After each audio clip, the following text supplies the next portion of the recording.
Izin peserta webinar yang sudah bergabung ada sekitar 434 dan sepertinya masih akan bertambah terus. Panitia izin 5 menit sebelum kegiatan ingin mencoba beberapa tampilan, baik itu video, mau cek sound dan lain sebagainya. Disilahkan Dr. Edo.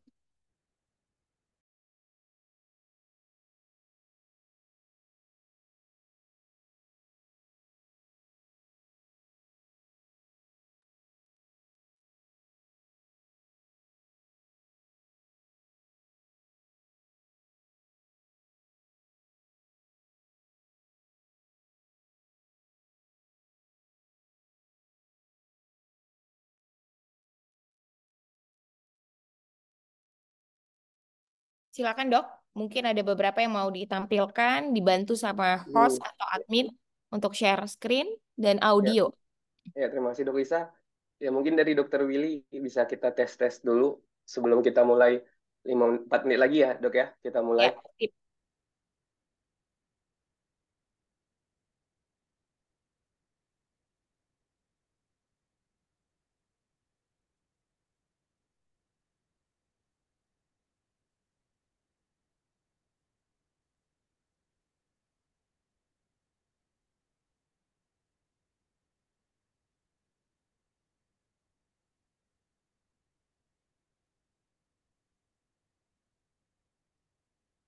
Silakan Dokter Willy di-share video atau musik mungkin yang mau ditayangkan.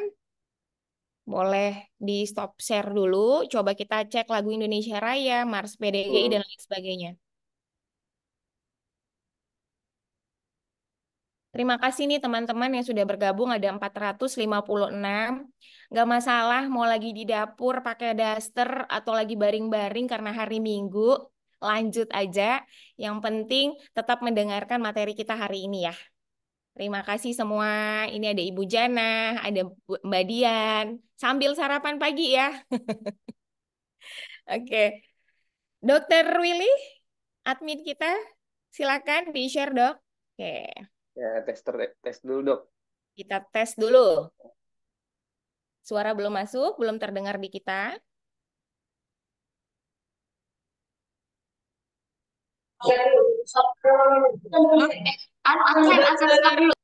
Dokter Willy, kalau kita share langsung share sound ya.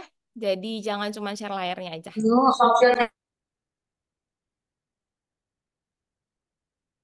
Share sound, coba.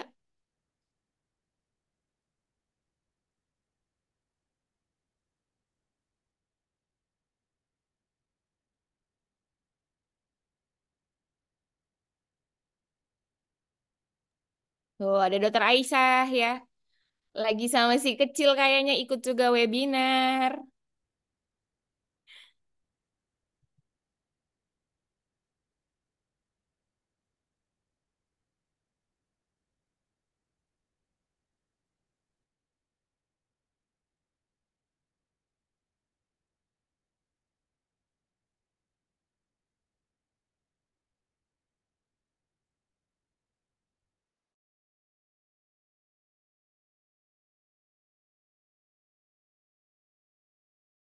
Dokter Willy, di sini belum jalan ya kalau di layar saya. Dokter Edo cek jalan apa enggak? Belum jalan juga Dok. Belum jalan ya. Kalau memang di sana sinyal terkendala, mungkin bisa kita bantu. Dokter Edo mungkin bisa bantu share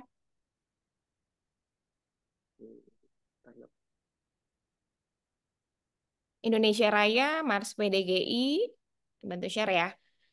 Sebentar lagi kita mulai.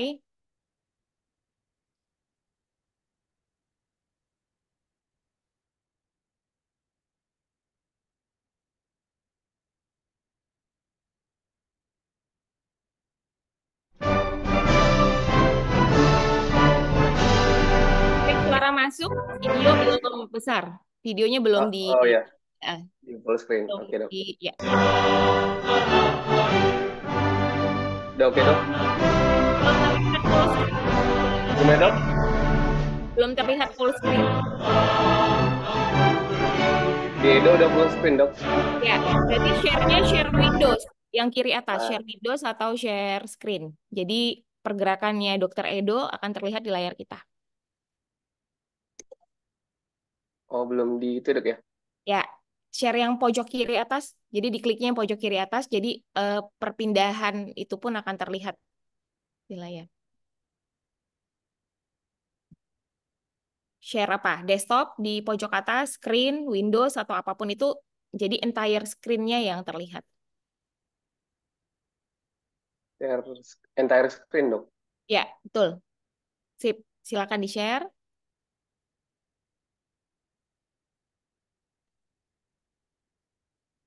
Udah dok. Oke, sip. Suara?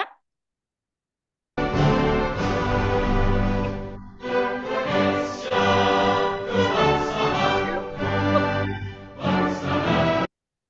Oke, sip. Bisa ya. Jadi mohon bantuan Dokter Edo, MC sekaligus share script nih. Jadi semua tuh udah dok. Dari Dokter Willy nih. Oh, ini udah terpilih. Nah, Berarti udah kalau udah sudah oke dok ya. muncul aman ya. Aman dok. Udah Tapi Will, ini lanjut Will. tampilannya masih belum full layar ya.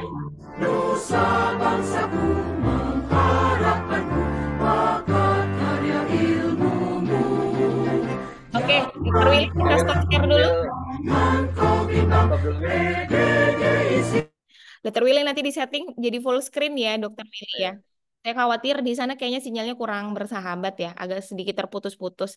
Tapi mudah-mudahan tidak ada kendala ya. Izin Bapak Ibu sekalian peserta webinar kita pagi hari ini sekarang sudah pukul 8 lebih 1 menit. Peserta yang bergabung sudah setengahnya yaitu sudah 540 orang peserta. Alhamdulillah ya. Jadi kita minta kepada MC kita pagi hari ini Dr. Muhammad Ridatul Aslam, biasa dipanggil Dr. Edo, untuk bisa memulai kegiatan. Kami izin ya, yang lain bisa silahkan tetap bergabung. Silakan Dr. Baik. Edo. Baik, makasih Dokter Lisa. Assalamualaikum warahmatullahi wabarakatuh. Selamat pagi Waalaikumsalam. dan salam sejahtera untuk kita semua. Izin Ibu Bapak semua, perkenalkan nama saya Dokter Gigi Muhammad Ridatul Aslam. Hari ini selaku moderator sekaligus pembawa acara pada hari ini. Jadi merapel ya dok ya. Jadi sekalian pembawa acara dan moderator. Mungkin nanti disuruh operator juga tadi kayaknya. Mungkin sedikit pantun karena ciri khas kegiatan kita dok ya. Ada PR, ada pantun sedikit. Hari Minggu enaknya rebahan sambil drakoran di kasur yang lebar. Cakep, Selamat bergabung kami ucapkan peserta webinar PDGI dan Aimi Kalbar. cakep. Nah, Yang biar lain dokter soalnya Lisa nih nggak ya. bisa Oh mengaktifkan enggak, audio. ya betul. Dokter Lisa aja yang jawab dok ya. Oke. Baik, sekali lagi saya ucapkan terima kasih atas waktu yang sudah diberikan dan terima kasih buat peserta Zoom yang mungkin ada di ruang panelis dan sebagian ada banyak di ruang tunggu juga, tapi tidak mengurangi rasa hormat saya juga. Jadi uh, acara hari ini merupakan kegiatan webinar implementasi interprofessional education kolaborasi antara PDG Cabang Pontianak dan Aimi Kalbar dengan judul Keajaiban ASI bagi Perkembangan Kesehatan Gigi dan Mulut Anak. Ini merupakan acara perdana kita ya, antara PDGI berkolaborasi dengan Aimi Kalbar lewat Pelataran Sehat dan sekaligus merayakan Hari Pekan Menyusui Dunia tahun 2024. Hari ini kita ada dua narasumber. Mungkin saya ingin menyapa dulu. Yang pertama ada Dr. Triska Anissa, spesialis kedokteran gigi anak. Pagi dokter, sudah ada di ruang Zoom. Dr. Triska. Ya, selamat pagi, Assalamualaikum. Oh, iya. Udah masuk gitu ya. Kemudian yang pemateri kedua kita ada Ibu Imtiaz Amariza, Sarjana Terapan Kebidanan, Master of Public Health. Bu Imtiaz sudah hadir. Halo, Imtiaz. Untuk Bu Imtiaz sudah hadir untuk narasumber kedua kita. Mungkin masih trouble.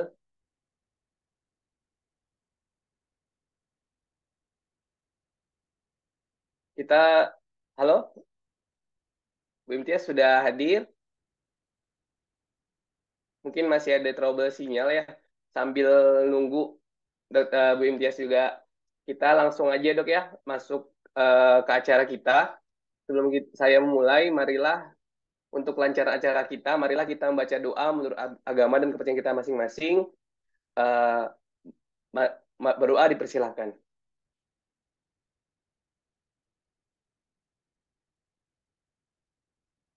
Terima kasih. Baik, sebelum kita mulai, mari sejenak saya bacakan susunan acara kita pada hari ini. Mungkin dari host bisa tampilkan rundown acaranya.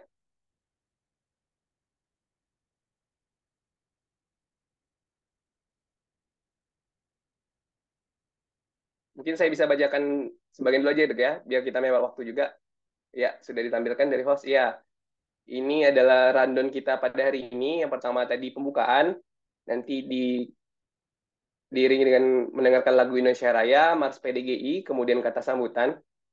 Yang berikutnya kita masuk ke sesi materi.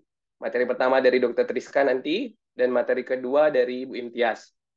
Yang berikutnya, nanti setelah materi ada kuis, nanti dipimpin langsung dari Dr. Nuzulisa. Nanti ada kuis via aplikasi, via web Kahoot ya dok ya. Nanti Dr. Lisa langsung mimpin. Dan terakhir penutupan. Jadi itulah rangkaian acara kita dari jam 8 sampai jam 12 nanti.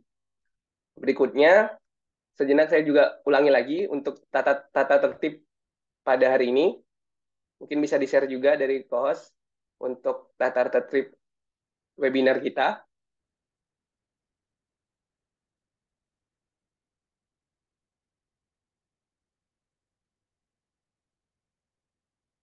Nah, untuk tata tertib webinar kita mungkin sudah di-share tadi juga pertama, peserta sudah bergabung 5 menit sebelum acara dimulai.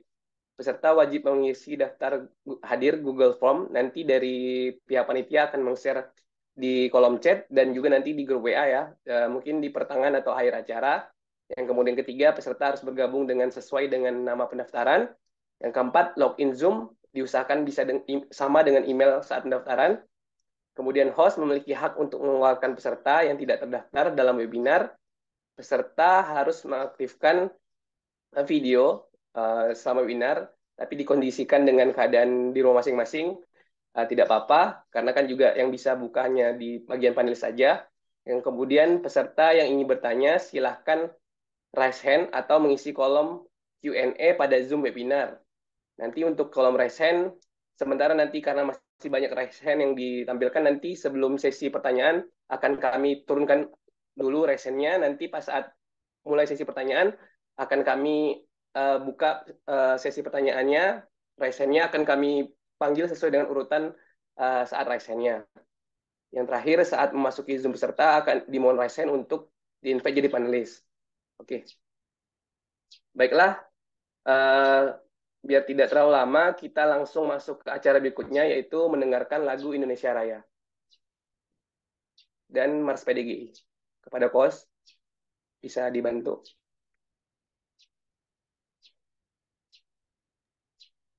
Peserta disilakan mengambil sikap siap ya, sambil duduk ya.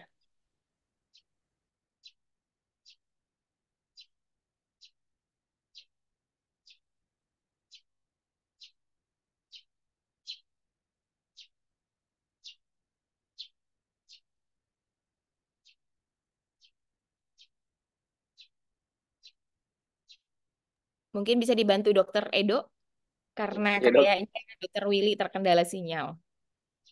Baik, dok.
Berikutnya Mars PDGI.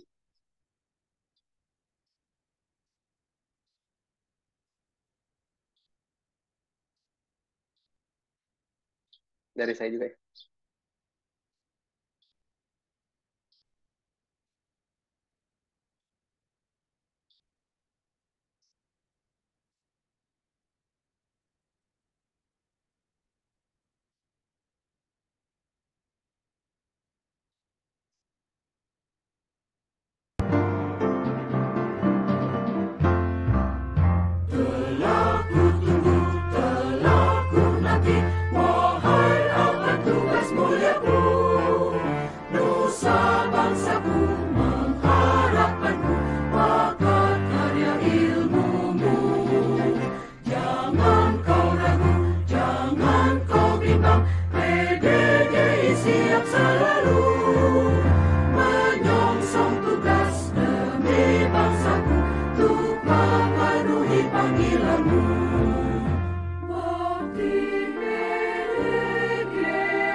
Baik, terima kasih.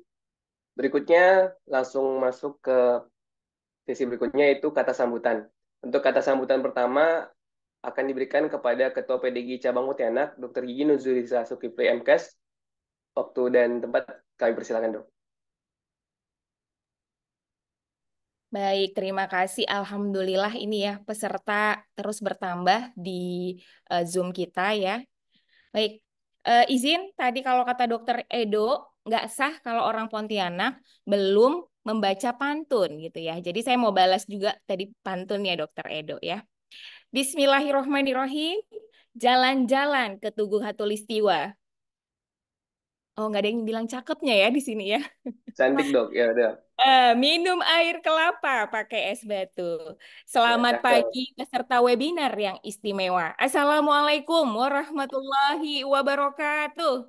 Waalaikumsalam warahmatullahi wabarakatuh. Alhamdulillah, masih ada. Rizky Febian, suaminya Mahalini. Torik Halilintar, 2 bulan udah naik haji. Apa kabar semua peserta webinar hari ini? Terima kasih sudah berpartisipasi. Baik, alhamdulillah. Ini saya cek sound ya. Boleh cek sound dulu biar kita bisa tahu kalau suara kita terdengar dengan jelas. Di kolom chat kalau memang terdengar dengan jelas tolong kasih jempolnya atau di reaction teman-teman bisa klik react ya untuk bisa kasih jempolnya. Terima kasih, alhamdulillah ya. Berarti suara kita terdengar dengan jelas. Baik, yang saya hormati, ini Ketua AIMI Kalimantan Barat, ada Dokter Gigi juga, Rizky Pontiviana Akbari. Yang saya hormati juga dua orang narasumber kita hari ini, ada Dokter Gigi Triska, spesialis kedokteran gigi anak, dan Mbak Imtiaz, udah hadir ya, sudah bergabung dengan kita. Dan yang saya banggakan adalah para peserta webinar yang dari tadi pagi sudah semangat sekali join Zoom kegiatan kita pagi hari ini ya. Puji syukur kita panjatkan kehadirat Allah Subhanahu wa taala karena hari ini akhirnya yang ditunggu-tunggu setelah 2 mingguan yang lalu kami mempublikasikan kegiatan webinar. Yang tadinya direncanakan hanya 1.000 peserta saja, namun alhamdulillah bisa melebihi target. Kita diberikan kesempatan oleh PDGI Training Center, lembaga diklat dan pelatihannya PDGI untuk bisa menerima sampai dengan 1.200 peserta. Ya, Bapak Ibu, teman-teman sekalian peserta webinar, kami pahami saat ini kita harus bisa beradaptasi dengan transformasi di bidang kesehatan, khususnya transformasi untuk teknologi kesehatan, yakni bagaimana cara nakes, namet, jadi tenaga kesehatan dan tenaga medis bisa mendapatkan SKP melalui pelataran sehat ya. Alhamdulillah dari 1.200 peserta yang terdaftar, 16-17%-nya saja yang memiliki kendala. Kemarin yang admin, baik saya, Dr. Ponti maupun Mbak Piyu sebagai admin untuk kegiatan ini, itu hanya menerima sekitar 150-200 akun yang terkendala. Artinya apa? Artinya saya yakin dan percaya sebahagian besar lainnya ini sudah mulai familiar dengan kegiatan-kegiatan melalui pelataran sehat ya. Mau tidak mau, suka tidak suka, dan tidak memandang umur, ya kita semua harus bisa menyesuaikan dengan perkembangan teknologi yang diharapkan oleh Kementerian Kesehatan. Saat ini kita terima sajalah apa kata Pak BGS Menkes kita ya, kita ikuti saja, jangan sampai gara-gara kita terkendala akhirnya tidak bisa melanjutkan praktek. Dan memang 70-80% peserta kegiatan hari ini datangnya dari profesi dokter gigi dan dokter gigi spesialis ya. Namun 20%-nya lagi saya mengucapkan banyak terima kasih karena memang kami membuka webinar ini yang di pelataran sehat itu masuk kategorinya sebagai pemula. Jadi di situ kan ada pemula, lanjutan ya. Jadi kita kategorinya masih sebagai pemula, maka kami membuka ini untuk semua tenaga kesehatan. Terima kasih untuk dari dokter ya, dari tenaga gizi. Ini ada yang telepon pula ya. Nah, oke, dari yang itu tadi peserta kayaknya masih telepon ya. Jadi mohon dibantu admin yang lain ya. Dari berbagai latar belakang lain yang sudah bersedia bergabung di sini. Izin sedikit ya, Dr. Edo, Bapak Ibu peserta sekalian, saya ingin share screen terkait login Satu Sehat SDMK agar nantinya teman-teman tidak terkendala ketika melaksanakan pembelajaran ini di pelataran sehat ya. Izin saya share terlebih dahulu. Nah, ini sudah terlihat ya. Kalau sudah terlihat boleh kasih jempol. Nah, jika Bapak Ibu sekalian membukanya melalui PC. Nah, ini contohnya melalui PC. Dari handphone boleh dari handphone. Jadi nanti untuk login ke pelataran sehat, memang disarankan untuk namet ataupun nakes ini melalui Satu Sehat SDMK. Bisa diklik ya, tadi ada linknya Satu Sehat SDMK. Nanti klik masuk, masukkanlah email yang sudah terdaftar, beserta passwordnya. Ya. Dan jangan lupa captcha-nya. Oke, ada yang salah sepertinya.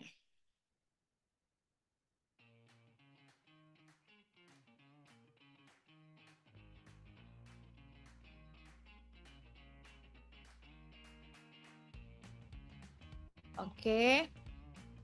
Nah, seperti ini teman-teman tampilannya. Nanti yang diklik adalah pelataran sehat. Setelah itu cari pembelajaran. Ya.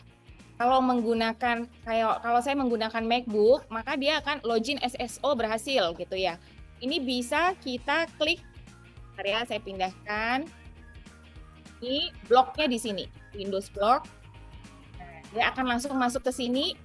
Teman-teman bisa ambil dari pembelajaran saya belum dimulai. Nah, untuk ini nanti detail webinar jangan lupa diklik. Baru nanti lihat ya, mulai belajarnya di sini masih abu-abu. Karena akan dibuka nih tanggal 4 Agustus pukul 12 dan ditutup tanggal 7 Agustus pukul 23.59. Ya. Jadi teman-teman, nanti silahkan setelah selesai webinar kita hari ini, siang ini jam 12 silahkan diakses pelataran sehatnya. Ya, begitu sudah diakses pembelajarannya, ikuti tahapannya selanjutnya sampai selesai. Jika agak sedikit berhenti ketika kita harus membutuhkan waktu sekitar 1 menit untuk membaca materi, biarkan saja dulu sampai tombol selanjutnya kembali hijau, baru klik selanjutnya. Ya, untuk kuis kita akan kasih spill ya, akan spoiler nanti sedikit di ujung webinar kita kali ini melalui Kahoot. Ya, jadi tidak ada yang tidak akan mendapatkan SKP insya Allah. Walaupun sekarang saya paham kita jadi SKP hunter nih gara-gara BGS ya, tapi mudah-mudahan manfaat dari kegiatan webinar ini juga bisa diterima oleh semua teman-teman peserta. Sip ya. Mungkin itu saja singkat dari saya. Tadi Dr. Edo sudah menyampaikan bahwa kegiatan ini kerjasama PDGI Pontianak di Kalimantan Barat dengan Asosiasi Ibu Menyusui Indonesia Kalimantan Barat. Jadi ini kami semua datang dari Pulau Kalimantan, tepatnya dari Kota Pontianak, untuk membagi ilmu kepada Anda semua di seluruh Indonesia. Terima kasih sudah bergabung untuk kegiatan webinar ini. Insya Allah kegiatan ini akan ada seriesnya lagi. Jadi pastikan kami akan tetap memberikan dengan harga murah meriah ya, Dokter Ponti ya. Tidak membebani teman-teman, dapat ilmunya, bonusnya, dapat SKP-nya. Buat Dokter Gigi, semangat 100 SKP mudah-mudahan bisa terpenuhi. Ya, terakhir saya tutup lagi dengan pantun. Kota Pontianak ada di Pulau Kalimantan. Oke, cakepnya mulai nggak ada nih ya. Kita ulang. Kota Pontianak ada di Pulau Kalimantan. Cakep. Cakep. Kotanya dilewati oleh Sungai Kapuas. Cakep. Jika ada webinar di lain kesempatan, silahkan Cakep. daftar jika masih kurang puas. Burung Cakep. irian, burung cendrawasih, hinggap di dahan mencari makan. Cukup sekian dan terima kasih. Mohon maaf jika ada kekurangan. Ke sekolah di antar ayah, jangan lupa memakai sepatu. Wabillahi taufiq wal hidayah. Wassalamualaikum warahmatullahi wabarakatuh. Oke, Waalaikumsalam. layar dan audio saya kembalikan lagi ke Dokter Edo. Terima kasih. Terima kasih Dokter Isa dan gudang pantun sebenarnya dok ya. Saya perlu berguru banyak nih Jadi soal pantun webinar ya. kali ini Dokter Edo bonusnya dapat ilmu, pinter juga nanti bikin pantun. Ya, Ya. harus ya dok. Baik, terima kasih Dokter Nuzulisa buat kata sambutannya. Banyak insight juga baru buat kita semua juga. Semoga bisa bermanfaat buat teman-teman yang hadir di Zoom pada hari ini. Berikutnya kata sambutan dari Ketua AIMI Kalbar, Dr. Igi Rizky Pontiviana. Silakan dokter, waktu dan tempat dipersilakan.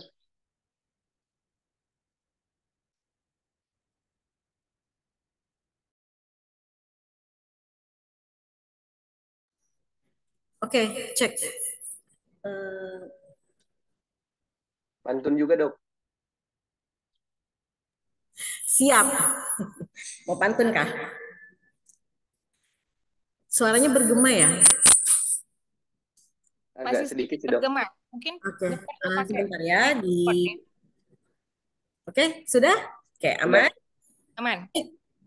Karena Dokter Edo minta pantun, coba Cakep. pantun. Belum ya? Oh belum dok, sabar. Kayaknya sinyalnya lebih cepat ke sana ya. Oke. Gini kalau gitu. Di piring ada nasi, lauk pauk, dan juga ikan.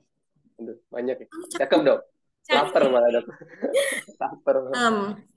Untuk itu harus dipakai gizi seimbang secara utuh.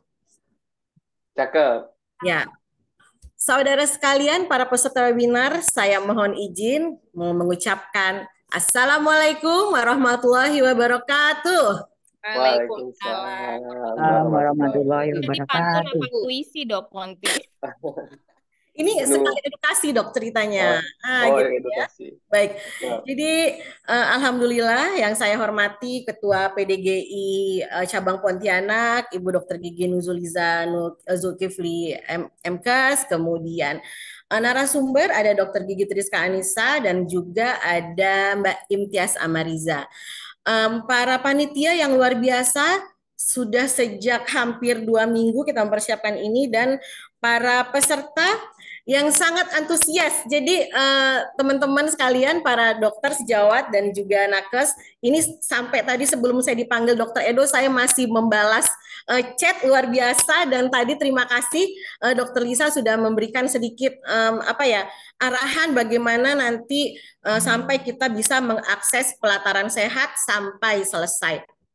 Karena ini kebetulan banyak banget peserta memang yang kayaknya baru sekali nih ikut pelataran sehat, jadi saya harus membantu dari awal sampai terakhir. Jadi luar biasa memang dan betul sekali seperti tadi Dokter Lisa bilang, kita harus mengikuti apa yang sudah menjadi regulasi pimpinan kita seperti itu ya, apa kata Pak BGS, jadi kita ikut. Nah, izin Bapak Ibu sejawat sekalian, jadi saya di sini sebagai Ketua AIMI atau Asosiasi Ibu Menyusui Indonesia Daerah Kalimantan Barat.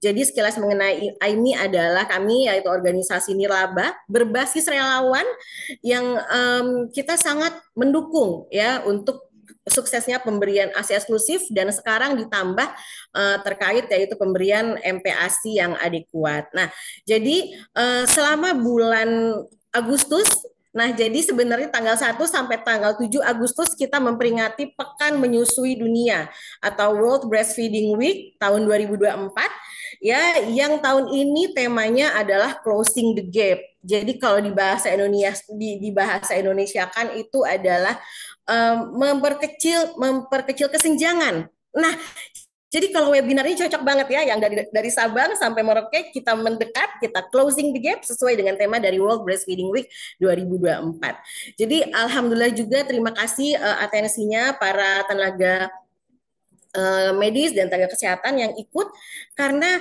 apabila teman-teman menjadi peserta, nah teman-teman ini sudah mendukung promosi ASI, mendukung kegiatan AIMI Kalbar, karena dalam 1 bulan ini kita akan kita akan melakukan safari edukasi ASI ke beberapa kabupaten kota di Kalimantan Barat. Nah, berarti teman-teman yang sudah mengikuti kegiatan ini sudah mendukung kegiatan kami dan mensukseskan ASI eksklusif, pemberian ASI eksklusif khususnya di Kalimantan Barat. Oke, jadi saya tidak panjang lebar karena sudah 8:29 sesuai ini dengan rundown acara kita. Sebentar lagi ada 2 narasumber yang akan memberikan materinya.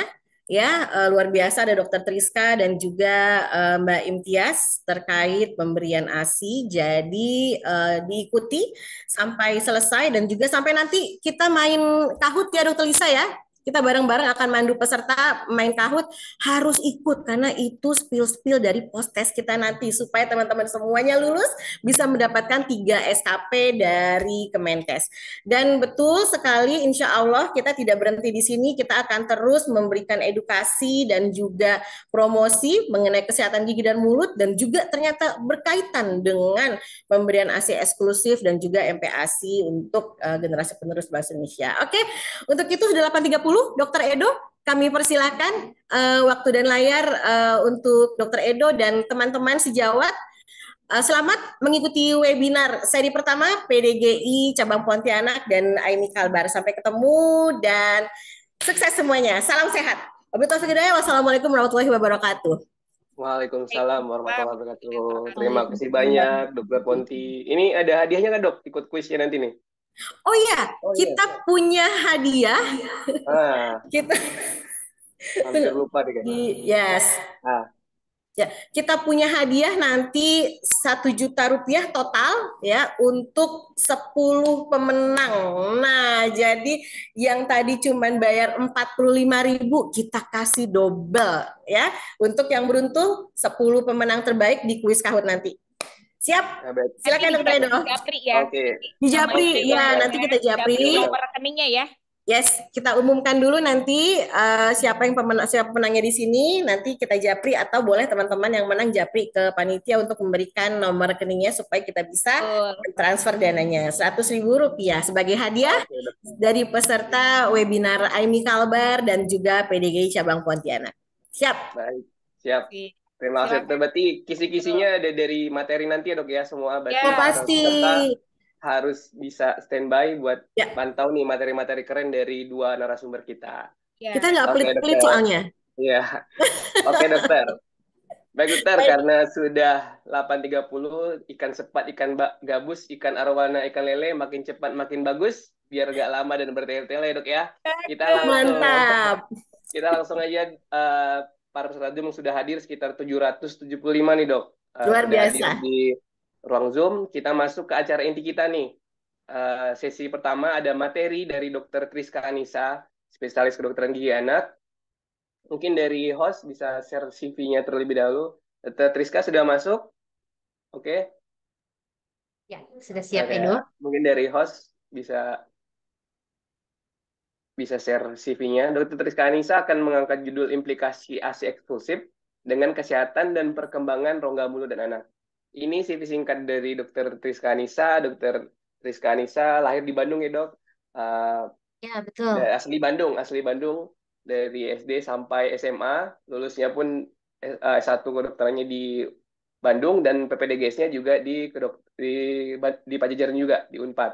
Saat ini sedang bertugas di PNS di kota dok ya di rumah sakit kota Pontianak. Oke, dokter langsung saja dok, saya serahkan waktu dan Oke, baik. tempatnya, bisa share materinya. Waktu sekitar saya random ya 1 jam ya kasarnya. Saya juga. 1 jam Oke ya. dok, 1 Oke. jam. Oke dokter, silakan dokter. Terima kasih Dokter Edo. Bismillahirrahmanirrahim. Saya share screen dulu ya. Sambil share screen, saya mau tanya apakah suara saya sudah jelas? Jelas Dokter sekali. Edo? Jelas Jelas, sekali. Dok. Sudah dok, oke Oke, dok. baik. Alhamdulillah ya.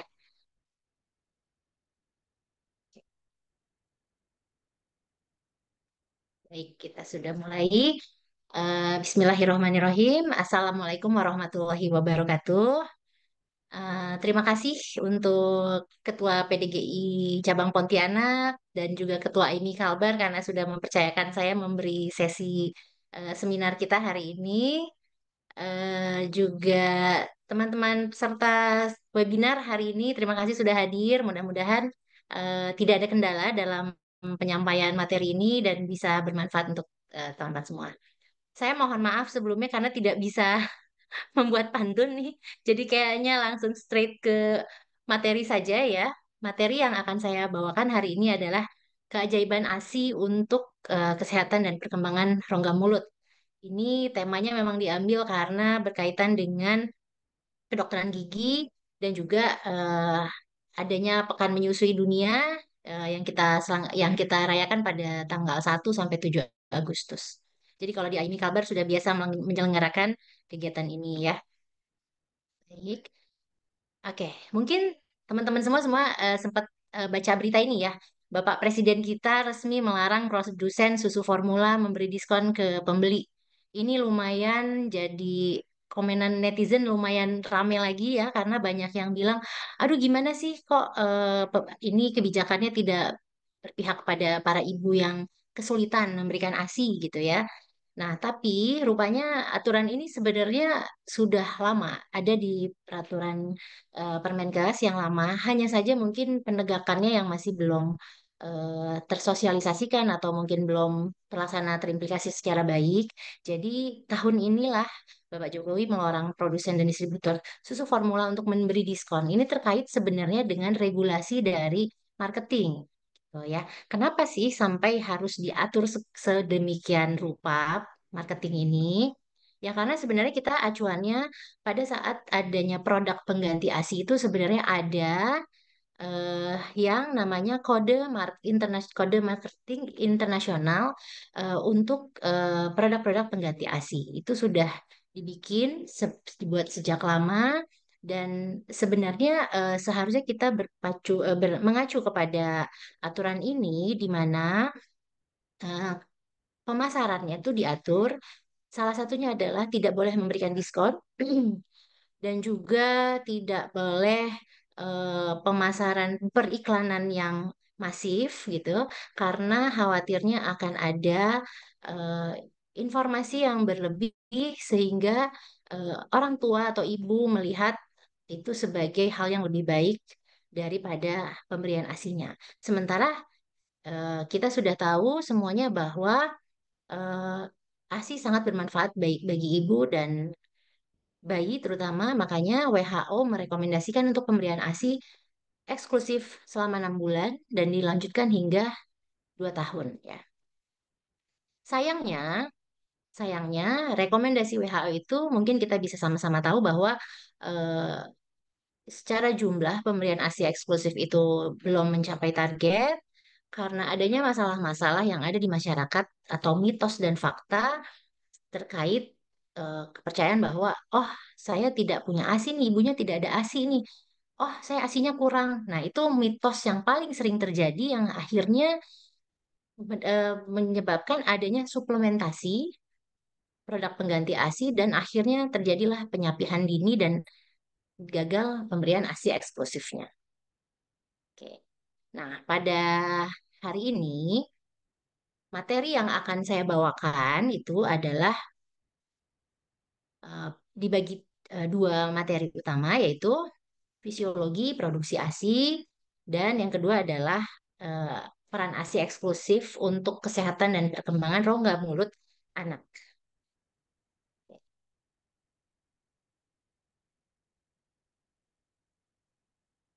Oke, izin sebentar saya mau cek dulu karena rupanya saya tidak bisa melihat partisipan, tapi kalau ada kendala dalam penyampaian, Dokter Edo bisa memberi informasi ya, Dokter Edo.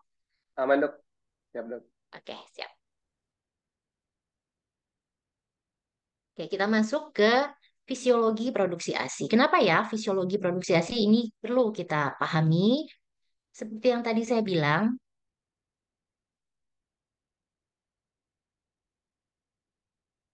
oke, seperti yang tadi saya sampaikan, sedemikian pentingnya pemberian ASI kepada bayi sehingga WHO merekomendasikan 0 sampai 6 bulan itu sebenarnya seringkali terkait mitos-mitos tadi ya yang kegagalan ASI karena ASINya kurang atau ASINya tidak cukup gitu. Nah, seringkali tenaga medis atau tenaga kesehatan juga eh, kurang memberikan informasi kepada pasien atau dalam hal ini mungkin materi saya banyaknya menitik beratkan ke kedokteran gigi ya. Jadi mungkin saya mohon maaf kalau misalnya nanti di dalam slide ini ada bahasa Indonesia dan bahasa Inggris karena mungkin akan lebih mudah dipahami kalau pakai istilah dari istilah medisnya ya, seperti itu ya.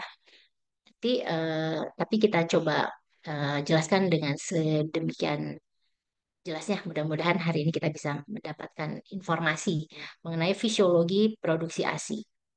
Nah, kalau ngomongin fisiologi produksi ASI, bagaimana sih ASI diproduksi di tubuh kita?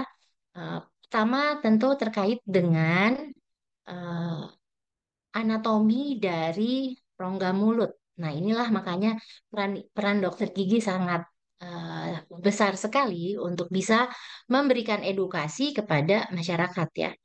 Jadi pada saat bayi lahir itu eh, tentunya kita tahu anatomisnya berbeda dengan dewasa ya. Jadi anatomis rongga mulut bayi itu memang sudah dipersiapkan untuk menghisap dan tentunya pasangannya juga udah ada payudara ibunya gitu. Jadi nanti kita akan belajar anatomi di mulutnya dan juga di payudara ibunya gitu. Nah, apa saja sih perbedaannya dari rongga mulut bayi itu? Bayi itu adalah nasal breather atau menafas dengan hidung. Jadi ketika bayi nanti berkembang, lalu anak-anak muncullah kebiasaan menjadi bernafas dengan mulut itu udah berarti di luar alamiahnya seperti itu ya. Nah, lalu untuk rahangnya itu secara fisiologis itu mengalami rahangnya lebih retraksi atau lebih mundur ya, lebih mundur. Lalu juga dia ada posisi dasar lidah yang lebih posterior, lebih ke belakang. Dan lidah pada bayi itu lebih besar pada neonatus ya, pada bayi baru lahir. Nanti seiring dengan pertumbuhannya, nanti proporsi antara ukuran rahang dengan lidahnya juga akan berkembang gitu ya. Sedangkan laringnya itu ada lebih tinggi posisinya daripada dibandingkan posisi laring di eh, orang dewasa, di inu dewasa ya. Nah, nanti kita akan lihat bagaimana posisi dan rongga mulut kita ini akan mempengaruhi proses menyusui. Karena eh, rongga mulut ini harus berada pada posisi dan perlekatan yang tepat supaya bayi bisa mengeluarkan ASI-nya. Ya. Nah, sedangkan kita masuk ke anatomi payudara. Jadi kalau proses menyusui itu melibatkan dua, bayinya yang menyusu di rongga mulut dan juga payudara ibu yang menghasilkan ASI-nya. Nah, apa saja sih di anatomisnya payudara yang perlu kita ketahui? Yang pertama adalah eh, anatomis bagian eksternal. Oke, mungkin saya coba pakai pointer dulu ya, biar bisa lebih jelas. Oh, susah karena sedang share screen ya. Oke, baik ya. Tapi terlihat ya, areola. Areola ini berada di bagian eksternal. Lalu juga di bagian luar ada puting payudara dan juga ada ini. Sebelah kanan itu bisa dilihat kelenjar Montgomery di area areolanya ya. Nah, ini masing-masing mempunyai fungsi. Oke, sebelumnya lalu kita masuk ke bagian internalnya. Oke, bagian internal dari areola kita bisa lihat ada alveoli, ya, ada alveoli, ada jaringan lemak, dan ada lobus-lobus gitu ya, ada lobus-lobus. Nah, pada saat ASI keluar itu sebenarnya eh, puting payudara itu hanya berperan sebagai saluran saja, tapi produksi ASI-nya sendiri berada di alveoli bagian dalam dengan stimulus yang diterima di area areola gitu. Jadi posisi lidah nanti itu harus berada tepat di bagian areola bagian bawah supaya dia bisa merangsang hormon oksitosin dan hormon prolaktin yang nanti ada terkait di produksi ASI, baru ASInya bisa keluar. Jadi kalau posisinya hanya menghisap di bagian puting payudara itu nanti ASInya nggak keluar. Nah, itu nanti akan lebih jelasnya kita lihat di slide berikutnya. Oke, nah seperti ini. Jadi di fisiologi dari produksi ASI, nanti kita bisa lihat bahwa hormon-hormon yang berperan dalam produksi ASI itu ada eh, prolaktin ya, dan juga ada oksitosin gitu. Jadi pada saat bayi melakukan proses sucking atau menghisap, itu akan mengaktifkan reseptor yang ada di puting payudara dan menekan lidahnya di area areola, itu nanti sensor itu apa stimulus sensoriknya itu akan menyampaikan stimulus itu ke area hipotalamus. Nah, nanti di hipotalamus akan ada namanya pituitary anterior yang bekerja untuk menghasilkan hormon prolaktin. Nah, nanti hormon prolaktin itu yang akan bertanggung jawab terhadap terjadinya produksi ASI ya. Nah, sedangkan oksitosin itu dia berperan di bagian eh, ejection milk atau bagian pengeluaran gitu ya. Oksitosin itu fungsinya atau perannya adalah mengatur pengeluaran ASI. Nah, prolaktin level itu mengalami puncak tertingginya adalah 30 menit setelah awal proses menyusui. Jadi ibu harus memiliki waktu yang cukup cukup untuk bisa eh, mencapai level puncak prolaktin. Dan dalam satu hari hormon prolaktin ini bekerja sekitar 7 sampai 20 kali. Jadi dan dia bekerja dengan eh, ketika ASI itu keluar. Jadi kalau misalnya ASInya nggak keluar, maka hormon prolaktinnya akan terhambat. Dia tidak akan bekerja untuk memproduksi ASI lagi karena ada blockage, ada blokade gitu. Tapi kalau ASInya terus keluar, maka akan ada pesan untuk prolaktinnya memproduksi ASI lagi. Gitu. Jadi semakin sering ASI dikeluarkan, baru produksinya juga akan semakin meningkat. Ya. Sedangkan kalau oksitosin ini sifatnya bekerjanya juga sama secara pada waktu yang tertentu gitu ya. Pada waktu tertentu selama 45 detik sampai 3,5 menit gitu. Dan dia berulang juga bekerja berulang seiring dengan hisapan bayi. Jadi ketika ASINya sudah dikeluarkan, maka oksitosin juga juga akan aktif untuk mengeluarkan ASINya dari eh, saluran-saluran yang tadi yang saya perlihatkan di anatomi payudara. Oke, mungkin saya balik dulu sedikit ya. Nah, jadi di sini di alveoli inilah ada terdapat sel-sel eh, namanya laktosit ya. Nah, dia itu yang menghasilkan ASI. Nah, itu dia diproduksilah di alveoli ini. Nanti ketika ada kerja dari prolaktin dan oksitosin, maka dia akan keluar dari alveoli itu menuju lobulus yang lebih besar. Dari lobulus yang lebih besar, ASI akan keluar di bagian lagi di ductus lactiferus tadi. Keluarlah sebagai ASI. Seperti itu ya. Nah, jadi penting sekali bahwa posisinya lidah itu bisa men- menstimulus area areola bagian bawah supaya ada pesan ke hipotalamus bahwa yuk kelenjar pituitary anteriornya menghasilkan prolaktin dan posterior pituitary menghasilkan oksitosin. Nah, nanti baru eh, asinya akan dibentuk dan kalau ada hiasapan maka asinya keluar lewat alveoli, lobus, lalu ke ductus. Nah, maka dalam satu kali eh, proses menyusui itu bisa saja terjadi beberapa kali ejection atau let down reflex ya kalau disebutnya pada saat oksitosin mengeluarkan ASI itu namanya adalah let down reflex itu bisa terjadi berulang dalam satu periode menyusui.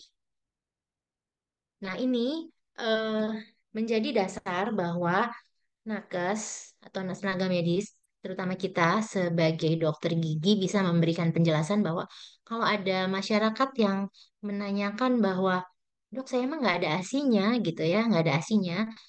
Sebenarnya kalau kita lihat dari pada individu normal yang memiliki anatomis yang baik dan hormon-hormonnya baik, maka ibu itu akan bisa menghasilkan ASI. Bahkan ini sudah ada juga banyak jurnal ya bahwa ibu yang tidak melahirkan pun bisa diinduksi ASINya, diaktifkan hormon-hormon oksitosin dan prolaktinnya. Jadi ibu bisa menyusui anak lain, misalnya anak adopsi seperti itu ya. Nah, apalagi ibu hamil yang memang hormon progesteron dan estrogennya, prolaktin dan oksitosinnya memang sudah akan mengalami perubahan dan persiapan untuk menyusui bayi. Nah, yang jadi masalah biasanya adalah pengeluarannya yang terhambat. Nanti kita sama-sama belajar tentang pelekatan sama Mbak Imtias. Nah, kalau saya mungkin dari sisi fisiologi rongga mulutnya, gitu ya. Dan kalau kita bandingkan dengan anatomi studi bayi, jadi sebenarnya ini adalah proses alami yang memang harusnya ketika bayinya normal, ibunya normal, proses menyusui itu harus bisa dilakukan, gitu ya. Nah, nanti Kita perlu tahu juga ada fase laktogenesis ya, fase di mana ASI tersebut diproduksi. Itu sebenarnya sudah diproduksi semenjak minggu ke-22 kehamilan. Jadi pada saat itu progesteronnya mulai masih progesteron itu di wanita masih tinggi, prolaktinnya masih rendah, itu untuk menghambat produksi ASINya. Tapi sebenarnya sudah mulai ada persiapan di mana payudara itu mulai banyak pembuluh darahnya ya untuk persiapan ke proses pemberian ASI. Nah, pada saat lahiran, persalinan ya, nah progesteronnya menurun, prolaktinnya yang akan meningkat gitu. Nah, jadi prolaktin ini meningkat di hari 1 sampai ke 5 persalinan. Jadi nanti awal-awal yang keluar itu adalah kolostrum yang sangat tinggi antibodinya ya. Dan itu jumlahnya tidak banyak.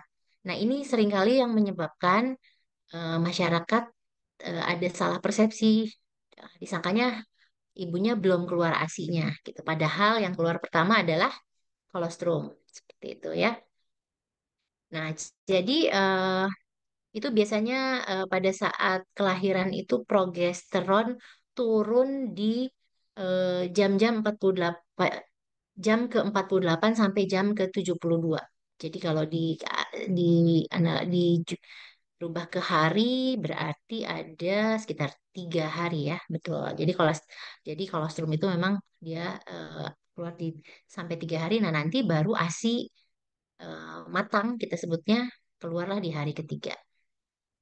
Nah, prolaktin itu seperti tadi kita ketahui bahwa eh, hormon prolaktin ini dirangsang oleh hisapan bayi ya.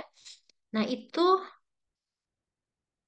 dia akan terhambat ketika hisapannya terhenti. Nah, jadi pada saat hari-hari eh, setelah progesteron turun, prolaktinnya yang meningkat, itulah fase di mana puncak prolaktin dan diperlukan hisapan bayi. Makanya kalau kita kaitkan, kenapa rooming in bayinya di apa dirawat gabung itu sangat penting supaya hormon prolaktinnya bisa mencapai puncaknya. Nanti mencapai puncaknya dan dia akan stabil, tidak naik lagi. Nah, makanya penting sekali di awal-awal ini ada hisapan yang dilakukan oleh bayi supaya hormon prolaktinnya bisa terstimulus, gitu, supaya dia bisa optimal. Tapi kalau di awal-awal prolaktinnya tidak terstimulus, nanti dia akan mengalami banyak kesulitan dalam menyusui. Makanya pada bayi yang baru lahir disarankan untuk diberikan IMD ya. Seperti itu. Nah, sedangkan kalau oksitosin ini sering sering kali kita apa namanya dihambat. Kita tahu oksitosin ini seringnya disebutnya hormon cinta ya. Hormon cinta yang sangat terstimulus kalau ibunya bebas stres, ibunya tidak nyeri pada saat menyusui gitu. Nah, hormon oksitosinnya akan terstimulus. Bahkan kadang-kadang sering eh, kita sarankan untuk ibu disenengin gitu ya. Mau makan apa aja boleh. Mau dipijetin sama ayahnya supaya lancar produksi ASINya boleh. Itu tujuannya supaya oksitosinnya bisa lebih lebih terstimulus gitu. Karena makanya disebutnya hormon oksitosin ya. Nah, ketika ibu mengalami stres, ibu mengalami rasa nyeri, itu biasanya apa namanya oksitosinnya menjadi terhambat.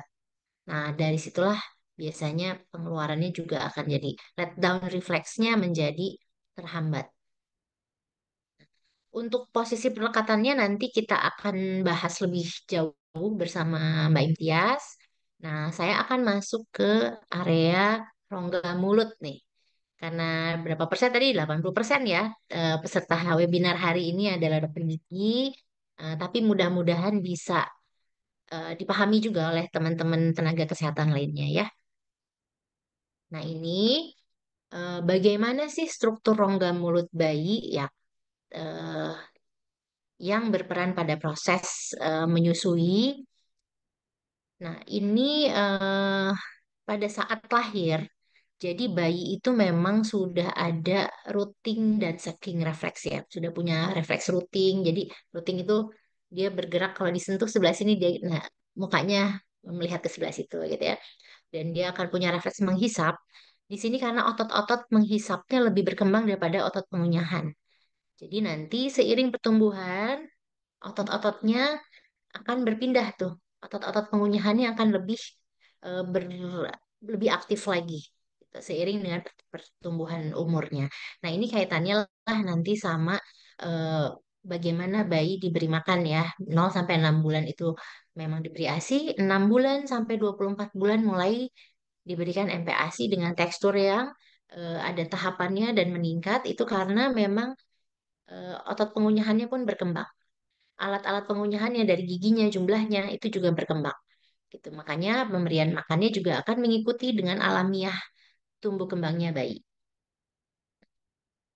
Struktur rongga mulut yang berperan pada proses menyusui itu adalah bibir ya. Di sini ada bibir, ada lidah, ada pipi, ada rahang atau palatum, palatum keras dan palatum lunak. Nanti mereka akan membentuk satu seal atau vakum gitu ya, ruang kedap udara dan diikuti dengan proses menghisap. Nah, ini adalah proses bagaimana bayi mengeluarkan ASI ya. Lidahnya akan berada di bawah areola, melewati gusi-gusi di rahang bawahnya, lalu bibirnya akan terbuka mengenai areola bagian bawah ya. Nanti ada gerakan gelombang dari lidah yang memberikan stimulus pada areola, lalu ASINY-nya akan keluar, diikuti dengan proses penelanan, di mana kita lihat pada eh, gambar 4 itu eh, daerah tenggorokannya akan eh, menekan, akan menutup, terus baru terbuka lagi. Nah, ini tuh adalah rangkaian bagaimana ASI dikeluarkan dan itu terjadi dalam 0,7 detik. Dan simultan berupa gerakan peristaltik bagaimana lidah mengeluarkan ASI gitu ya. Eh, nah, di sini kita lihat ada saking fossa ya, itu adanya di area area langit-langit eh, bayi. Lalu lidah akan terlihat mencekung pada gambar bawah cross section view anterior view ya.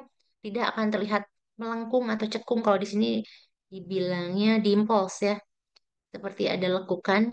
Nah, itu dia menyiapkan ruangan untuk payudara. Nah, payudara, puting payudara dalam hal ini dia akan sangat elastis dan mencapai ke arah palatum keras. Jadi bukan hanya di bagian depan saja, tapi payudara itu mencapai ke palatum keras, gitu ya. Ini pada bayi normal, proses ini adalah alami. Oke, kita lihat bagaimana cycle-nya ya. Cycle-nya. Oke, sebentar ini ada yang halangi layar saya. Nah, hmm, ya. Cycle proses menghisap dan menelan ini sebenarnya adalah koordinasi gerakan dari otot-otot pernafasan, otot penelanan dan otot pengunyahan. Jadi meskipun belum berkembang tapi sudah mulai terbentuk otot-ototnya ya. Nah, aktivitas dari otot-otot di area wajah tersebut itu nantinya yang akan memberikan stimulus untuk tulang-tulang rahang kita, tulang rahang anak untuk berkembang. Ini sejalan dengan teori matriks fungsional dari Mohs. Jadi kalau tulang rahang, tulang fasial itu mau berkembang, maka dia harus dapat stimulus fungsional atau harus ada gerakan-gerakan supaya tulangnya berkembang. Nah, kita lihat bagaimana anatomi dari siklus penelanan dan menghisap ya. Kurang lebih sama seperti di slide sebelumnya, di mana puting, areola, dan jaringan payudara ini masuk ke dalam mulut dengan catatan pelekatan yang baik, maka lipsnya akan flare out ya, jadi membuka keluar untuk mendapatkan seal yang cukup. Lalu lidah di bagian anteriornya itu akan menutup payudara dan areola sementara bawah dasar lidahnya itu berada di bagian gusi ya. Lalu payudara ibu itu memanjang, dalam proses hisapan itu memanjang sampai ke batas antara palatum eh, keras dan palatum lunak. Dan itu menstimulus adanya refleks menghisap.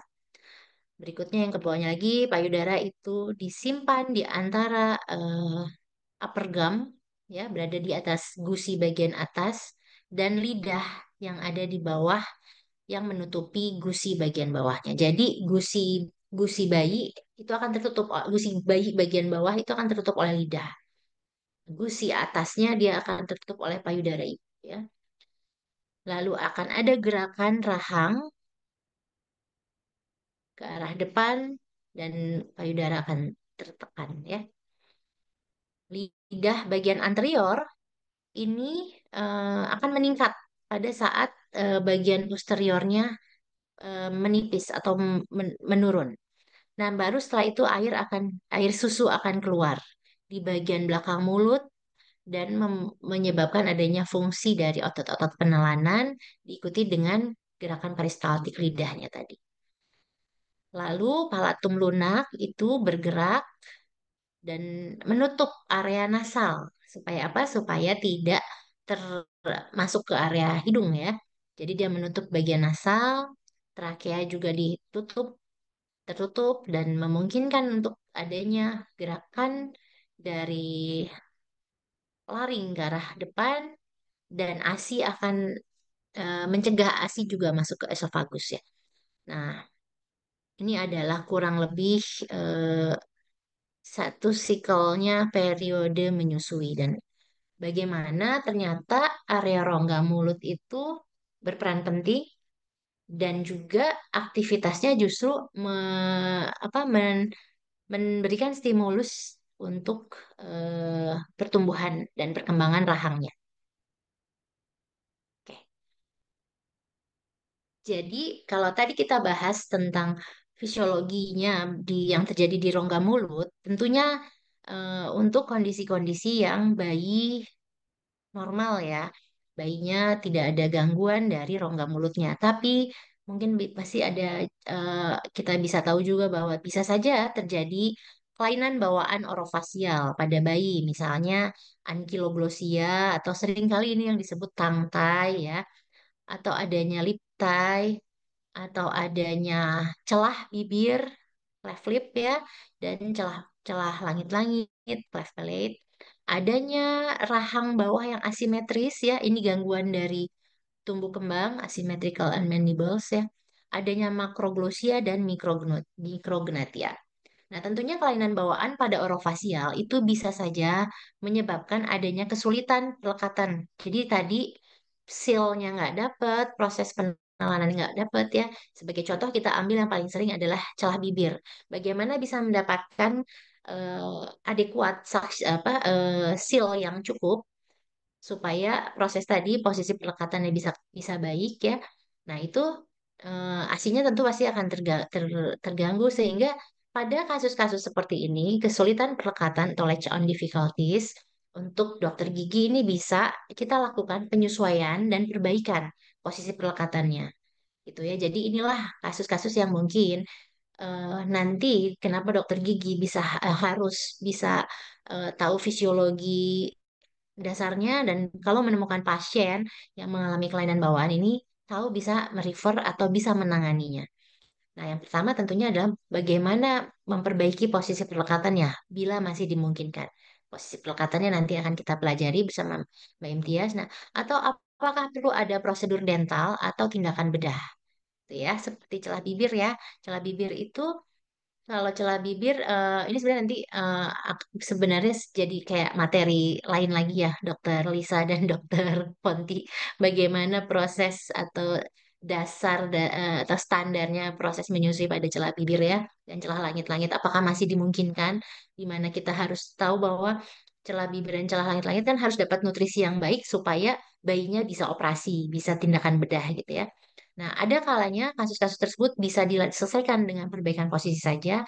Ada kalanya perlu prosedur dental, misalnya menggunakan alat-alat yang namanya apa pre-surgical ortopedik ya yang diberikan atau obturator ya itu supaya nanti seal proses menyusunya masih bisa dapat jika masih dimungkinkan. Kita tidak menutup kemungkinan kalau ada kasus-kasus yang memang kelainan bawaannya orofasialnya yang parah dan memang ternyata proses fisiologinya terpaksa terganggu, maka itu tentunya ada pertimbangan dari dokter penanggung jawabnya ya atau dokter yang menanganinya. Oke, sebelum saya mulai, nanti saya mau cek lagi nih. Dokter Edo, suara saya jelas kan? Aman, dokter? Oke, jelas ya. Oh, Oke. Partisipan kita udah bertambah ya, 850. sudah 850. Oke, sebentar ya. Saya, oke. Saya tadi Dok, nggak pakai video, jadi saya kayak ngomong sendirian. Makanya saya sekarang baru nyalain videonya. oh iya. Baik, oke kita lanjutkan ke bagaimana proses tumbuh kembang yang tadi. Kan proses tumbuh kembang itu tadi ternyata melibatkan proses bernafas ya. Pada pemberian ASI itu kan melibatkan proses menghisap, bernafas, dan mengunyah ya. Mengunyah di sini maksudnya adalah apa? Gerakan rahang bawahnya dari bayi ya. Nah, pada pertumbuhan dan perkembangan di area di struktur dentofasial itu memerlukan koordinasi dari hisapan, pengunyahan, penelanan, dan breathing dan pernafasan ya. Nah, kalau menghisap nanti kita akan tahu adanya nutritive sucking dan non-nutritive sucking ya. Nutritive sucking tentunya yang berkaitan dengan nutrisi bayi ya, itu tadi breastfeeding dan bottle feeding. Kalau non-nutritive sucking itu misalnya terkait dengan fase oralnya bayi ya. Makanya bayi punya refleks rooting, punya refleks menghisap. Nah, itu dia adalah sedang dalam fase oral sehingga dia seringkali orang tua memberikan pacifier atau menghisap lidah ya, bayinya refleks memasukkan jarinya. Itu ada dua jenis hisapan. Lalu bagaimana keduanya nutritive sucking dan non-nutritive sucking itu mempengaruhi tumbuh kembang dari kompleks di area maksilomandibular. Nah, untuk chewing pada bayi tadi kita pelajari bahwa belum berkembang. Nah, nanti begitu seiring giginya mulai erupsi, maka otot pengunyahannya akan semakin berkembang. Nah, sebenarnya ya ini tadi MPASI ini juga akan mengikuti kesiapan seorang bayi menerima MPASI ini sebenarnya juga terkait dengan perkembangan otot-otot di sini.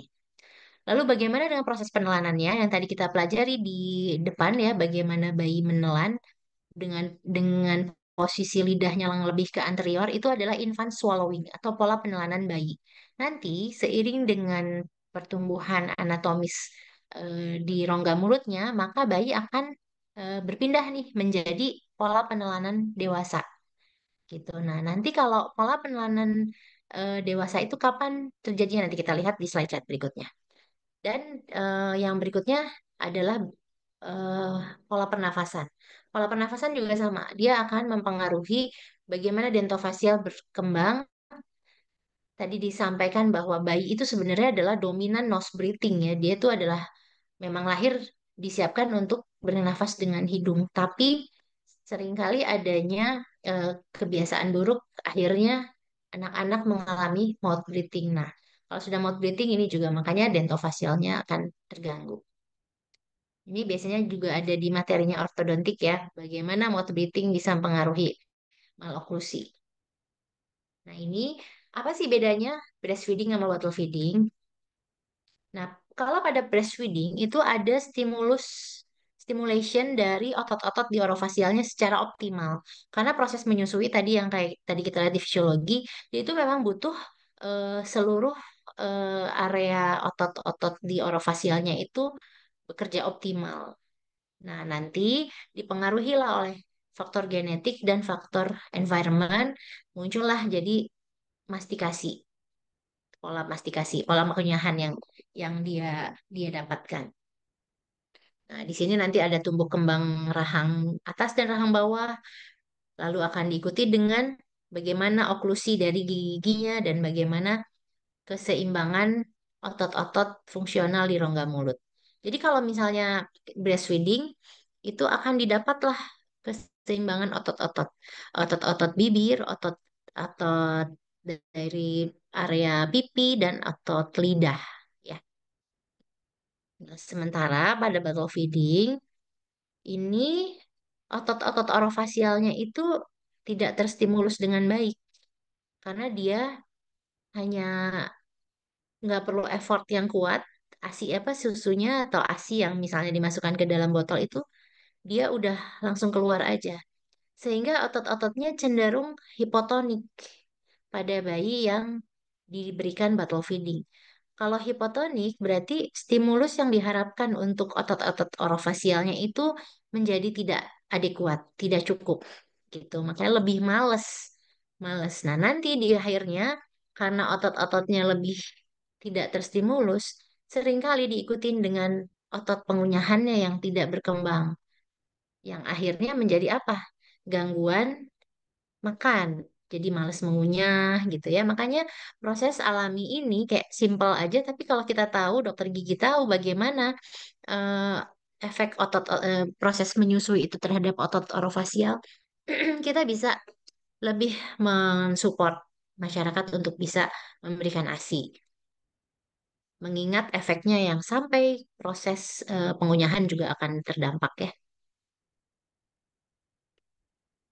Nah, ini ada jurnal dari Kobayashi bagaimana eh, ada bahwa ada melihat atau penelitian untuk melihat hubungan antara durasi menyusui dengan prevalensi terjadinya crossbite posterior pada gigi gerigi sulungnya. Semakin lama menyusui gitu ya, maka semakin rendah potensinya untuk mengalami non-nutritive sucking. Non-nutritive sucking yang tadi ya, yang menggunakan, yang menghisap empeng, yang menghisap jari gitu ya, dan akhirnya lebih rendah terjadinya maloklusi pada usia anak-anak.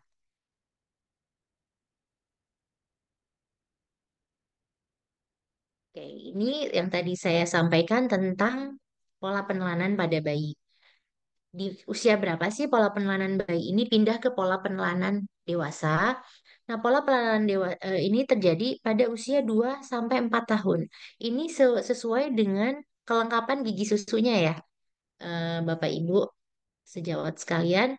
Ini proses transisinya ini terjadi pada usia 2 sampai 4 tahun seiring dengan tumbuh kembang gigi susunya dan ini bisa mengalami perlambatan atau keterlambatan atau retain. Jadi eh, retain jadi tidak hilang proses penelanan bayinya itu tidak berubah jadi pas penelanan dewasa akibat dari kebiasaan-kebiasaan tadi, finger atau dummy sucking atau bottle feeding atau adanya mouth breathing dan adanya tongue thrusting. Jadi kita lihat ya, pada eh, pola penelanan bayi, lidah itu memang ada di depan karena memang si lidahnya menelan dan mendorong areola bagian bawah. Nah, tapi nanti seiring adanya gigi geligi, itu posisi lidah akan lebih ke posterior.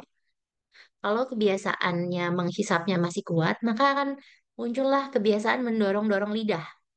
Ya, nah kalau sudah mendorong-dorong lidah, akhirnya gigi geliginya juga jadi terdorong. Itu yang kita bilang imbalance dari otot-ototnya. Yang tadi kita bilang kan harus otot-otot di area wajah itu kan harus seimbang bagian bibir, lidah, dan pipinya gitu. Harus seimbang. Nah, kebiasaan-kebiasaan inilah yang menyebabkan keseimbangan ototnya terganggu. Dan akhirnya ada jurnal nih dari Graeber menyampaikan bahwa 60% dari anak-anak yang di usia 3 tahunnya masih mengalami eh, pemberian botol susu itu biasanya persistensi infantile swallowing pattern. Jadi eh, ada persistensi dari pola penelanan bayinya. Nah, kalau pola penelanan bayinya tidak tidak berkembang sesuai eh, seharusnya, ya pasti maloklusi jadinya ya. Oke, jadi adanya abnormal myofunctional pressure seperti hipo atau hypertonicity pada otot orbicularis dan kompleks buccinator ya, daerah-daerah otot-otot seputar pipi, itu akan mengganggu keseimbangan dari lidah, bibir, dan pipi yang akhirnya leading to adanya perkembangan atau tumbuh kembang yang tidak sesuai atau dalam hal ini kita bilang maloklusi tadi ya, maloklusi gigi, maloklusi rahangnya. Nah, ini beberapa jurnal eh, yang berkaitan dengan proses tumbuh kembang dari rahang. Di sini jurnal ini dia adalah bentuknya systematic review ya. Systematic review di mana eh, meneliti atau menganalisa dari beberapa artikel mengenai impact breastfeeding. Sebentar, saya tertutup ini harus digeser dulu. Oke. Eh,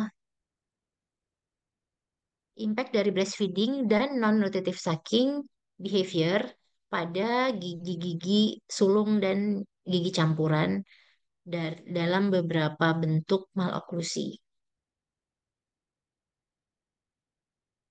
Jurnal ini menyampaikan conclusion di mana eh, banyak temuan dari literatur bahwa menyusui hingga 6 bulan itu menurunkan resiko dari maloklusi seperti posterior crossbite dan eh, maloklusi kelas 2 pada gigi sulungnya dan gigi campurannya.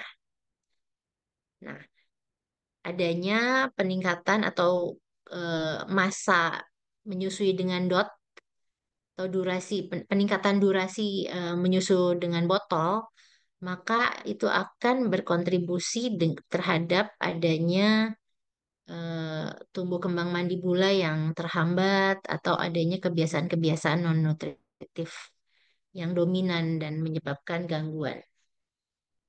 Ini juga sama jurnalnya, kurang lebih sama. Ini intinya menyusui sangat membantu tumbuh kembang rahang. Nah, kita ingin lihat juga bagaimana sih peran ASI terhadap karies. Ini seringkali banyak sekali ini. Duk kan saya ASI tapi kok masih lubang ya giginya seperti itu. Sorry. Kok masih lubang ya giginya gitu. Nah, seharusnya kan ASI itu bebas karies ya gitu. Nah, kita lihat dulu nih bagaimana sih pembentukan biofilm ya. Kita sudah paham, yang dokter gigi mungkin sudah paham, mungkin saya akan ulas sedikit bagaimana sih karies itu terbentuk. Jadi karies itu terbentuk tidak hanya satu faktor ya, tidak hanya ada giginya saja, tapi adanya koloni mikroba yang patogen ya, dalam hal ini yang sering dominan adalah Streptococcus mutans. Lalu adanya faktor patologis berupa eh, diet yang kurang baik ya, fermentable karbohidrat, dan adanya waktu itu ada peran juga dari genetik dan physical development dari si jaringan giginya untuk waktu yang cukup eh, eh, bakteri ketemu karbohidrat dalam waktu yang lama akhirnya muncullah proses karies ya. Nah, sementara kalau faktor protektifnya adanya saliva, fluoride, plaque control dan karbohidrat intake control ya. Jadi kalau dari sini saja kita bisa lihat bahwa ketika pembentukan karies itu, ASI itu bisa berperan di bagian sumber dari karbohidratnya ya. Nah, artinya kalau faktor-faktor lainnya masih ada, maka karies masih tetap terbentuk. Seperti itu ya. Namun, pada proses menyusui itu kenapa dia rendah? Karena kita lihat tadi proses pengeluaran ASI itu ada di palatum di posterior ya, posterior dari palatum dan langsung tertelan. Sehingga pada ASI itu tidak ada kegenangan ASI di dalam mulut seharusnya ya kalau proses menyusui langsung gitu. Tapi beberapa anak biasanya ada saja misalnya ASI yang eh, tergenang di dalam rongga mulut. Nah, itu berarti tetap saja dia akan berkontak dengan giginya nanti.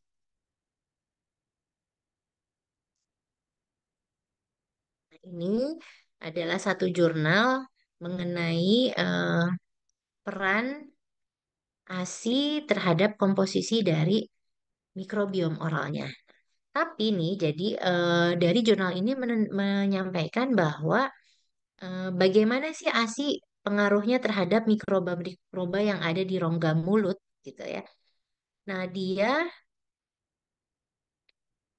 ASI ini di sini akan berperan sebagai prebiotik terhadap selection dari koloni-koloni. Jadi, anak-anak yang diberikan ASI itu sebenarnya koloni mikrobanya itu lebih baik, lebih lebih rendah karena di dalam kandungan ASI-nya sudah ada kandungan protein ya dan juga ada prebiotik faktor dan ada antimikrobanya. Sehingga sebenarnya resiko terhadap koloni mikroba yang untuk karies itu dia lebih baik pada pemberian ASI. Kalau di sini seperti itu ya. Dan kita tahu bagaimana peran mikrobiom itu terhadap pembentukan ASI-nya. Namun meskipun peran ASI ini sangat baik untuk koloni-koloni mikroba fisiologis di rongga mulut, tetapi mikrobiom ini dapat berubah seiring dengan pemberian solid food atau makanan. Nah, jadi harus diperhatikan bahwa ada faktor makanan yang mulai diterima oleh anak. Izin Dokter Triska, Ya, Dok, sisa 10 menit ya. lagi ya Dok. Oh, oke, Oh siap. ya, Ini tinggal dikit lagi. Nah, sedangkan ini jurnal berikutnya adalah breastfeeding dan childhood dental caries. Hmm. Ini penelitiannya melihat bagaimana proses breastfeeding dengan terjadinya karies ya. Jadi disampaikan bahwa memang prolong breastfeeding atau menyusui yang diperpanjang hingga 2 tahun itu sebenarnya masih tetap terkait ada insidensi, ada prevalensi karies. Jadi masih berkaitan dengan dengan terjadinya proses karies pada prolong breastfeeding. Namun ini tidak menyebabkan melihat manfaatnya, tidak membuat ASI itu harus dihentikan di eh, usia 2 tahun seperti itu ya. Jadi mengingat manfaatnya ASI tetap boleh atau wajib diberikan gitu meskipun ada kaitannya prolong breastfeeding dengan terjadinya insidensinya karies. Nah, ini adalah jurnal lagi yang terbaru. Oke, saya lihat catatan dulu ya karena oke. Nah, ini pada jurnal ini baru dikeluarin di September 2023 ya. Pada jurnal ini disampaikan bahwa pada ASI itu ada komponen-komponen bioaktif dan nutritif, termasuklah di dalamnya ada mikrobes, ada metabolit, ada oligosakarida, dan antimikrobial protein. Dan inilah yang berperan untuk eh, komponen-komponen mikroba di dalam rongga mulut itu bisa lebih baik terhadap sistem imun di area rongga mulut. Jadi sebenarnya udah ada nih bahan-bahan antimikrobanya, tapi karena ketika mulut itu digunakan juga sudah mulai ada solid food, ada faktor solid food, nah makanya kariesnya bisa tetap terjadi meskipun diberikan ASI ya.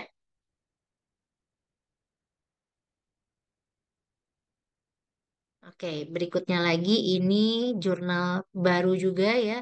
Bagaimana peran ASI terhadap kondisi mikrobiom di area pencernaan, di area usus gitu ya. Jadi di sini ASI sangat berperan dalam imun sistem di area usus ya. Dan ini tentunya juga dipengaruhi juga dengan area rongga mulutnya gitu ya dan imun sistemnya. Jadi ini sangat baik sekali. Lalu di sini ada juga di jurnal ini malah dilakukan penelitiannya secara secara ekspresi gen ya. Jadi betapa bahwa ASI itu berperan untuk sistem imun bayi. Oke, ternyata belum sampai 10 menit ya Dokter Edo. Sudah sampai di simpulan ya. Dari semua paparan tadi, kalau kita lihat bagaimana fisiologi produksi ASI, maka kita perlu untuk bisa membantu menghilangkan salah persepsi mengenai proses menyusui gitu. Karena ternyata kalau secara fisiologis, kalau bayi dan ibunya individu normal ya yang punya fisiologis baik, maka proses menyusui itu sangat bisa dilakukan sampai 2 tahun atau lebih.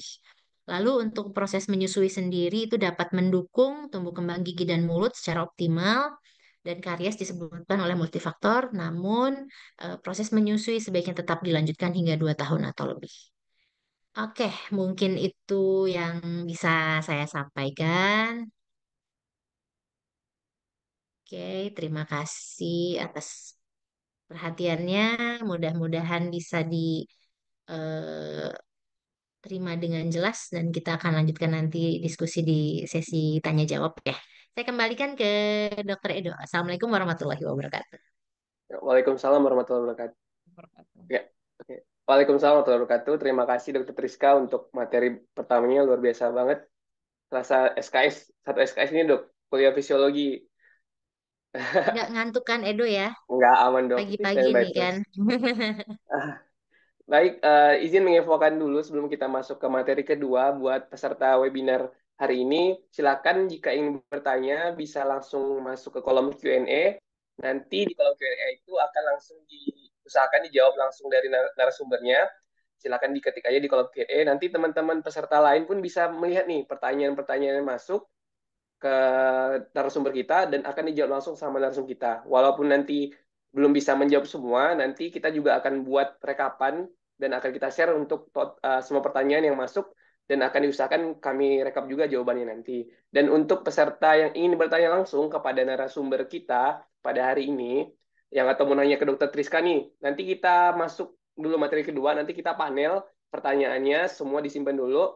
Peserta yang mau tanya langsung ke narasumber nanti bisa raise hand, baik yang ada di panelis dan di ruang tunggu, ruang kehadiran, tetap dapat kesempatan yang sama. Jadi nggak usah khawatir buat teman-teman yang nggak masuk di ruang panelis, tetap akan mendapat kesempatan yang sama pada sesi tanya jawab nanti. Nanti status raise hand-nya akan kita turunkan dulu ya. Nanti kita akan panggil sesuai urutan dari raise hand-nya pas saat sesi tanya jawab dibuka. Kayak gitu, silakan. Yang mau tulis di Q&A silakan nih, udah banyak banget antusiasnya, udah 800 peserta yang sudah hadir pada sudah siang nih jam 9.28 juga. Baik, kita langsung ke materi kedua. Oh iya, Kita cek Dokter dulu. Edo, Iya, dokter. kita bisa minta bantuan Dokter Triska sambil nanti Iya, ada materi kedua, Dokter Triska bisa ngecek Q&A, Dok. iya, Bisa dokter. langsung men-type answer, menjawab di Ah, pertanyaan Q&A. Teman-teman yang iya. lain juga kalau mau Siap-siap. lihat-lihat yang nanya-nanya apa jawabannya bisa dilihat di Q&A ya, di kolom answer nanti yang sudah terjawab. Oke. Sip, lanjut Oke, Dokter. terima kasih dokter Lisa. Baik, kita lanjut ke materi kedua. Materi berikutnya ada dari Mbak Imtiaz Amariza. Mbak Imtiaz sudah